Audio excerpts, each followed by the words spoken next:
keterbukaannya sangat-sangat kurang sekali kami rasakan. Kesimpulan tidak ada.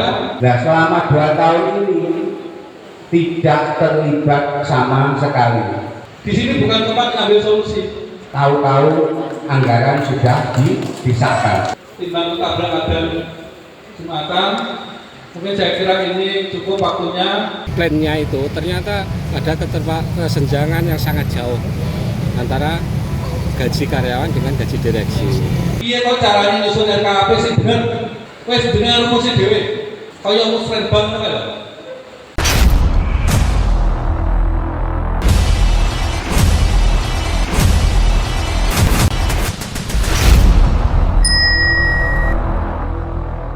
Gejolak yang terjadi di dalam internal Perumdam Lawu Tirta Magetan ternyata bukan hanya isapan jempol belaka. Hal itu dibuktikan dengan adanya forum sosialisasi yang ternyata mengarah pada audiensi antara pihak jajaran Dewan Pembina, direksi dan karyawan Perumdam pada Jumat pagi 2 Desember 2022. Saya hanya menegaskan ini terjadi masalah. Monggo dicarikan solusi yang terbaik. Tapi awalnya pada waktu pembahasan anggaran pertama itu muncul, itu baru informasi ternyata setelah diproses pada waktu rapat anggaran naiknya 100 dan ada sisilah lain. Makanya pada waktu rapat anggaran saya minta untuk ditampilkan secara rigid berapa sih kenaikan karyawan.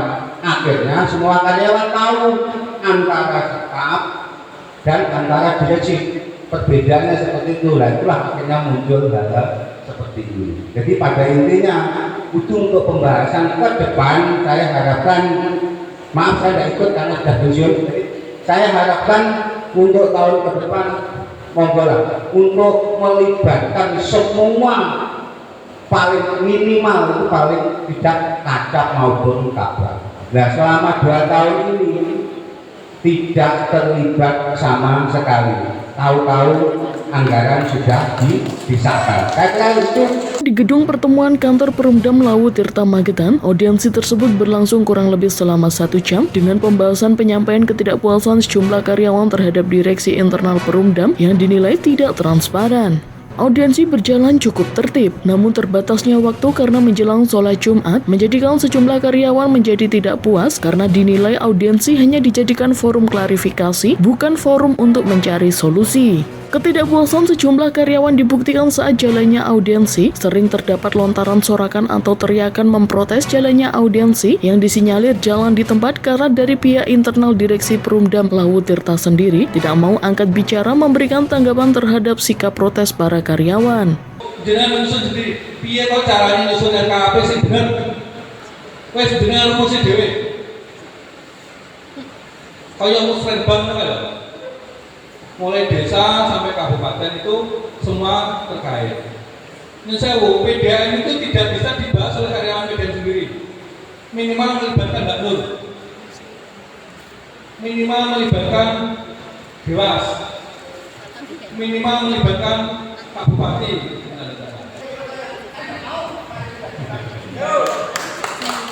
Yes. Ini konteksnya masa depan PDAM. Setuju? Nah ini kudu setuju nih. Konteksnya masa depan PDAM. Konteksnya kontribusi positif seluruh stakeholder PDAM. Kesimpulan tidak ada adanya komitmen yang 2 tadi. Kemudian nek di goleki iki solutif ora? Enggak. Di sini bukan tempat ngambil solusi. Karena ini hanya dialog. Solusinya jangan cari sendiri. Saya kira kita timbang ketabrak Jumatan, mungkin saya kira ini cukup waktunya. Untuk diketahui, jalannya audiensi antara pihak direksi dan karyawan Perumdam Lawu Tirta tersebut dipimpin oleh Ketua Dewan Pengawas Perumdam Elmi Kurniarto Widodo. Sempat beberapa waktu lalu ramai diberitakan di sejumlah media massa terkait kesenjangan rencana kenaikan gaji pegawai antara karyawan dan direksi yang dinilai janggal dan tidak berkeadilan. Ratusan karyawan yang diwakili oleh Paguyuban Tirta Lawu melayangkan surat ke Bupati Magetan namun belum ada tanggapan. Saat ditemui usai audiensi, karyawan Perumdam Lawu Tirta yang diwakili oleh Paguyuban Tirta Lawu mengatakan adanya ketidaktransparan dalam penyusunan rencana kerja anggaran perusahaan RKAP menjadi pemicu utama timbulnya konflik internal di tubuh perusahaan. Menurutnya, hasil audiensi yang dilakukan pada hari ini bukan merupakan forum kesimpulan atas permasalahan yang muncul karena penyusunan RKAP yang telah disusun beberapa waktu lalu dilakukan secara sepihak dan tidak melibatkan stakeholder di internal perusahaan sehingga perlu adanya peninjauan dan revisi ulang. Ini kan tadi ada tembungnya kan sosialisasi. Cuma kita tahu kalau isinya ada pembahasan terkait permasalahan PDN yang kemarin sempat di-up ya. Masalah gaji. Nah, hari ini ada penyelesaian nggak Pak terkait masalah itu? Seperti apa yang disampaikan Pak Helmi tadi sebagai selaku kapasitasnya Ketua Dewas, ini tadi itu bukan forum kesimpulan. Iya. Karena RKAP yang disusun oleh direksi yang kemarin itu masih perlu banyak revisi dan perubahan. Mengingat itu tidak melibatkan segala stakeholder yang ada di internal. Iya. Maka sesuai amanat dari Pak Helmi tadi itu dilibatkan semua stakeholder internal agar tidak timbul gejolak demi masa depan PDAM. Kan karena temanya tadi masa depan PDAM kan. Iya. Sehingga kalau kami menangkap di sini ini sebuah lompatan bagus untuk keterbukaan dari pihak manajemen ke internal PDAM terkait apapun. Baik itu masalah RKAP atau bisnis plan, karena itu sifatnya bottom up dari bawah ke atas, bukan dari atas tahu-tahu yang bawah harus menerima, enggak. Jadi ini yang wacana sehat yang disampaikan tadi sehingga untuk pembelajaran bagi PDAM ke depan.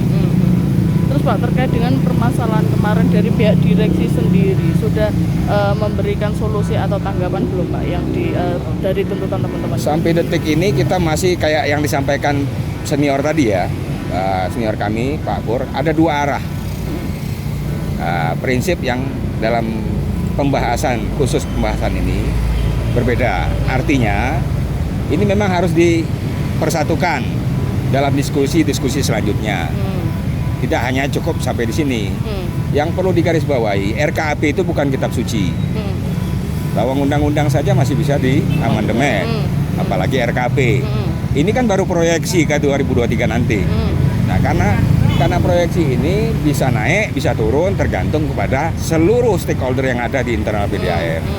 Dewan pengawas itu sifatnya kayak tadi, hanya melihat, mengawasi, mengecek, kemudian kalau itu sudah dianggap benar, barulah nanti Dewan pengawas akan menyampaikan kepada kuasa pemilik modal, dalam hal ini adalah Bupati. Selama ini Pak, begitu permasalahan gejolak ini muncul, ada ketidakpuasan nggak Pak dari Jelas, karyawan ke direksi? Kalau kami melihat 2 tahun era kepemimpinan direksi yang sekarang ini, apa yang seperti disampaikan senior tadi, keterbukaannya sangat-sangat kurang sekali kami rasakan. Sehingga inilah yang pemicu daripada semua persoalan yang ada di internal. Pembahasannya tidak melalui dari bawah ke atas, tahu-tahu jadi. Sedangkan setelah ditampilkan bisnis plan-nya itu ternyata ada kesenjangan yang sangat jauh antara gaji karyawan dengan gaji direksi.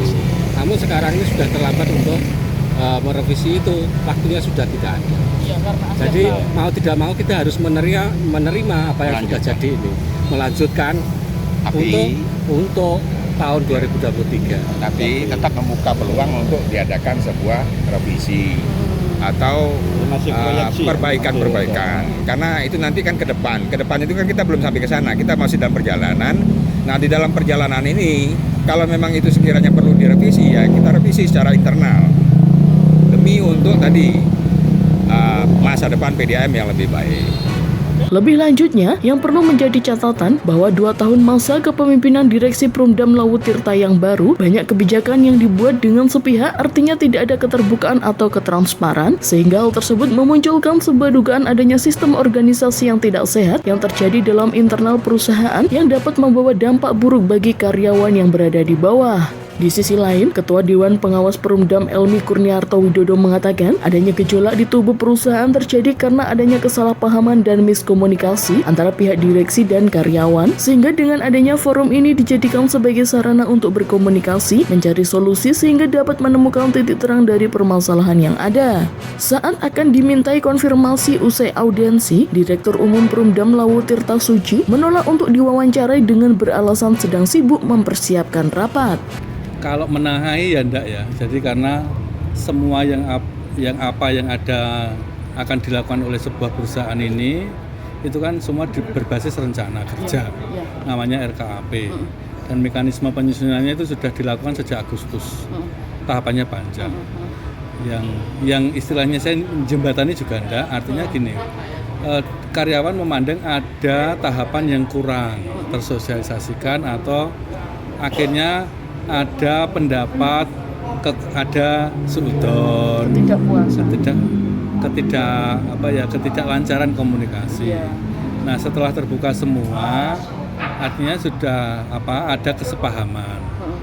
Yang penting, kalau di saya selaku Dewas, yang penting ini PDAM ini kan perusahaan, Pak. Yeah. Kalaupun namanya sekarang menjadi Perumdan, ya singkatannya tetap perusahaan umum daerah. Artinya nasibnya perusahaan ini ya ditentukan oleh karyawan sendiri, bukan kami dari Pemda. Tapi selama karyawan mempunyai kontribusi positif, bisa meningkatkan kinerja perusahaan secara akumulatif, ya sudah, berarti perusahaan ini akan awet. Tanda kutip sustainability-nya terjamin. Sustainable lah kalimatnya. Pada saat perusahaan itu bisa sustain, berarti apa-apa yang bisa dilakukan kepada karyawannya selaku aktor utamanya kan banyak, bisa. Contohnya yang diaspirasikan kenaikan kesejahteraan. Itu bisa dilakukan selama kinerjanya positif. Kalau kinerjanya tidak positif ya tidak bisa. Untuk karyawan untuk apapun kalau kinerjanya negatif, ya gimana cara membiayai yang dituntutkan. Untuk saat ini Pak, karyawan PDAM sendiri apakah sudah mengarah ke positif atau negatif? Kalau sepanjang tadi di sini sudah terbangun komitmen, artinya semua berkomitmen untuk memberikan kontribusi positif pada perusahaan. Artinya kalau insya Allah komitmen tadi itu benar, kinerja perusahaan akan meningkat. Setelah perusahaan meningkat nanti ya yang dituntutkan tadi bisa terwujud. Terkait dengan ini Pak, tuntutannya terkait dengan ketransparansian pada penyusunan RKAP ini, apakah nanti kedepannya mungkin Pak Elmi sendiri bisa mengawasi secara langsung di tahun anggaran baru? Ya, RKAP ini disusun untuk tahun depan. Artinya perjalanan RKAP ya tidak mandek. Artinya dinamikanya kan kita evaluasi terus kan. Fungsi kami selaku Dewas itu kan mengevaluasi pencapaian RKAP minimal tribulanan. Karena tiap laporan bulanannya ada. Kami Dewas itu merapatkan minimal tribulan. Sik to sing mbok proyeksi ini 3 bulan kemarin itu antara rencana dan realisasi bisa enggak? Tercapai enggak? Kalau tercapai itu mekanisme yang langsung. Yang masalah mekanisme pelaksanaan RKAP ya monggo disepakati untuk melibatkan lebih banyak, waktu yang lebih longgar, kesempatan yang lebih banyak dengan ruang-ruang dialog yang bisa saja misal ya ora kudu rapat kan, omong-omongan, apa kan bisa. Artinya semua aspirasi, semua kepentingan bisa termasuk dalam RKAP. Tadi kan saya sempat menemui beberapa orang yang mungkin ketidakpuasan terhadap PDAM ataupun direksi. Nah, ini kan ada yang bilang seperti ini bahwa RKAP kan bisa diamandemen, bilangnya kan seperti itu. Bukan amandemen, RKAP itu dinamis itu. Dievaluasi istilahnya. Dievaluasi. Nah, untuk tahun ini sudah bisa Pak? Ya nanti toh, wong RKAP kan untuk tahun depan. Tahun depan. Jadi nek proyeksinya misalkan pendapatan Januari itu diproyeksikan dapat 3,5 misalkan. Nanti kan bisa tahunnya setelah tanggal 20 Januari 23. Oh ternyata kita dapat segitu. Oh berarti apa yang kita proyeksikan bisa masuk. Kalau nggak nyampe gitu berarti kan harus mulai berpikir gitu. Wah Januari kayak iso tembus pendapatan. Berarti harus kita meningkatkan kinerjanya. Nah biasanya yang kritis itu 3 bulan pertama. 3 bulan pertama. Dari Magetan, Atal Andika melaporkan.